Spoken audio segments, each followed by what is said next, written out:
శవాన్ని సాగనంపేసావా పంతులు? Hello guys, ఈరోజు dacoit cinema చూడడం జరిగింది. నేనైతే డిసప్పాయింటెడ్ భయ్యా. ఫస్ట్ హాఫ్ అంత బాగున్న సినిమా సెకండ్ హాఫ్ డల్ అయిపోతుంది. Again second half syndrome. టాలీవుడ్లో రీసెంట్ బిగ్గీస్ అన్నిటికీ ఇది జరుగుతుంది. ఎందుకు? సినిమా వచ్చేసి రాయలసీమ బ్యాక్డ్రాప్లో కరోనా టైంలో జరుగుతూ ఉంటుంది. అసలు హీరోయిన్ ఎవరు, వాళ్ళ మధ్య గొడవ ఏంటి, ఆఖరికి ఏమైంది అనేది సినిమా స్టోరీ. ముందు నుంచి చెప్తున్నట్టే ఇది ఒక లవ్ అండ్ యాక్షన్ థ్రిల్లర్. కానీ అటు లవ్ సైడ్కి కానీ ఇటు యాక్షన్కి కానీ దేనికి న్యాయం చేసినట్టు అనిపించలేదు. సినిమా ఫస్ట్ హాఫ్ బాగుంటుంది. క్యారెక్టర్ ఇంట్రడక్షన్, కాన్ఫ్లిక్ట్స్, స్టేక్స్ అన్నీ బాగా సెట్ చేస్తారు. మ్యూజిక్ యావరేజ్గా ఉన్న, స్టోరీ బాగా డ్రైవ్ అవుతూ ఉంటుంది ఫస్ట్ హాఫ్లో.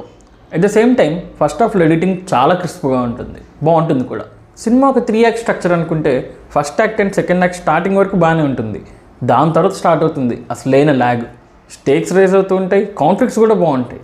కానీ ప్రీ ఇంటర్వల్ నుంచి సినిమా కొంచెం డ్రాప్ అవడం స్టార్ట్ అవుతూ ఉంటుంది. అక్కడ వస్తుంది ఇంటర్వల్, పెద్దగా ఏం పేలదు. సెకండ్ హాఫ్ స్టార్ట్ అవుతుంది, అక్కడి నుంచి ఉంటుంది భయ్యా స్లీపే. ప్రీ ఇంటర్వల్ దగ్గర స్టార్ట్ అయిన లాగ్ క్లైమాక్స్ వచ్చినా ఆగదు. ఒక నెవర్ ఎండింగ్ క్లైమాక్స్తో ఆఖరికి సినిమా అలా ముగుస్తుంది. ఇది clearly writing mistake. Pre interval వరకు బాగున్న సినిమా అక్కడి నుంచి కాన్ఫ్లిక్ట్స్ అన్ని రేజ్ అయ్యాక, స్టేక్స్ పెరిగాక డల్ అయిపోతూ ఉంటుంది. ప్రీ ఇంటర్వల్ వరకు మంచి పట్టు మీద ఉన్న సినిమా అక్కడి నుంచి లవ్ స్టోరీ చెప్దామని కాస్త స్లో అవుతుంది.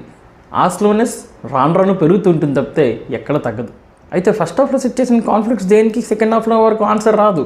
పోనీ సెకండ్ హాఫ్ అయిపోయేంత వరకు వస్తుందా, క్లైమాక్స్కి వస్తుందా? రాదు. అక్కడ ఏదో ఉంది అనుకుంటూ తీసుకెళ్ళాక అక్కడ ఏమీ ఉండదు. సినిమా అంతా రాయలసీమలో సెట్ అవుతుంది, స్లాంగ్ కూడా అలాగే ఉంటుంది.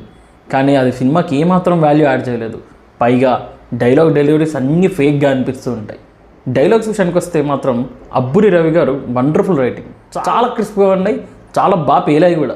మ్యూజిక్ అయితే యావరేజ్ అండి, బీజిఎం బాగుంది అక్కడక్కడ మినహాయిస్తే. సినిమాటోగ్రఫీ బాగుంది.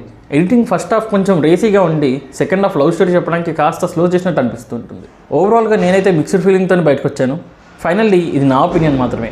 Please go and watch the cinema in nearest theatres queue to get your own perspective. Okay, ఉండడం మరి.